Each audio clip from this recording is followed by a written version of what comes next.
My name is Alison Dirk, and I am the director of the Eugene V. Debs Museum.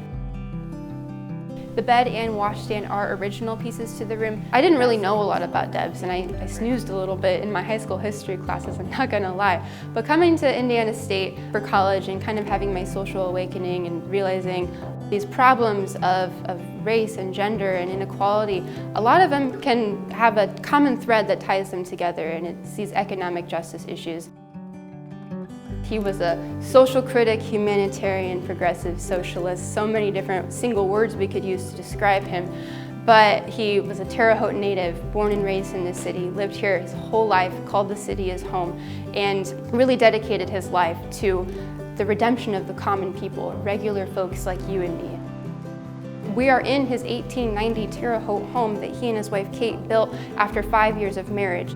He was a product of this time and place, but I'm less honestly concerned with all the things and the stuff in the house as much as how we can connect those things to Debs' ideas and really understood what he stood for as a person.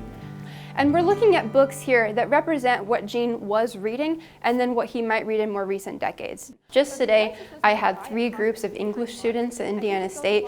Those students were doing rhetorical analysis papers on one of Debs' most famous speeches that he ever gave. So this gave them more context about his life and times. These are preserved copies that you can flip through of the Appeal to Reason. We also get travelers, lefties on pilgrimage, I like to say, who've made a long trip specifically to see this museum and be in the home of Eugene V. Debs.